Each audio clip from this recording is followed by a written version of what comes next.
Science à présent. Gilles-Éric Seralini, professeur de biologie moléculaire à l'université de Caen, vient de publier dans une revue scientifique américaine une nouvelle étude sur le Roundup, l'herbicide le plus vendu au monde, fabriqué par la firme américaine Monsanto. Le chercheur canet affirme avoir élucidé les mécanismes de la toxicité du produit sur les cellules humaines. Il a notamment étudié l'action des différents Roundup sur des cellules de nouveau-nés issus du cordon ombilical.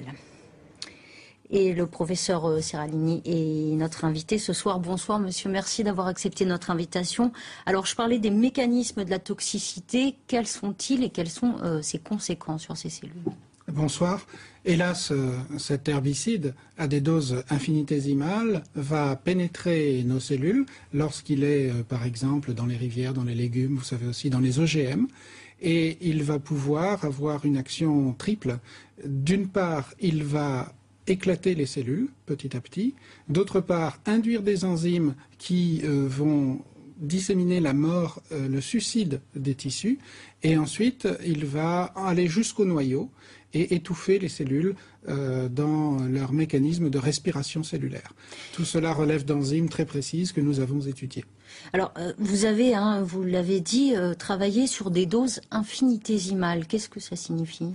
Cela signifie que nous sommes exposés tous les jours à ce type de polluants parce que c'est un des désherbants les plus répandus dans le monde et qu'il y a aussi beaucoup de copies à base de glyphosate de ce désherbant sur les marchés.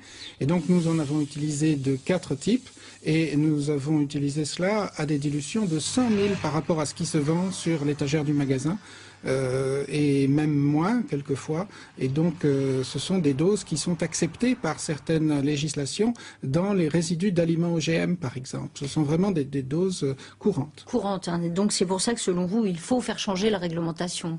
Absolument, je crois que le laxisme n'est plus de mise et qu'il devient très grave aujourd'hui de courir après les effets toxiques des produits qui sont mis sur le marché alors que de meilleures expérimentations avant leur mise sur le marché pourraient résoudre ces problèmes. Nous sommes en pleine épidémie d'un certain nombre de maladies chroniques, maladies nerveuses, maladies immunitaires, maladies de la reproduction, c'est ce que nous étudions au laboratoire. Et il est temps de regarder les effets des mélanges et les effets sur les cellules humaines de ces produits. Voilà, vous avez démontré qu'on sous-estime la toxicité des mélanges qui constituent le Roundup. Absolument, parce que ces produits sont toxiques et sont sollicités en mélange. Ils sont vendus ainsi dans les magasins. Et pourtant, c'est simplement le principe actif, un des composants qui va être donné à long terme sur des souris ou des rats, par exemple, pour essayer de voir les effets secondaires. Et donc, on sous-estime complètement dans la réglementation les effets de ces produits. Vous espérez que ça change ? Oui, nous sommes proches, par exemple, pour les OGM, nous essayons d'obtenir la transparence. En tout cas, ce que nous demandons, ce que nous exigeons dès à présent, c'est l'ensemble des analyses de sang qui ont été faites avec les animaux qui ont servi à autoriser ces produits. C'est tout à fait nécessaire parce qu'aujourd'hui, c'est encore confidentiel et c'est complètement anormal pour la santé de nos enfants. Merci, merci professeur.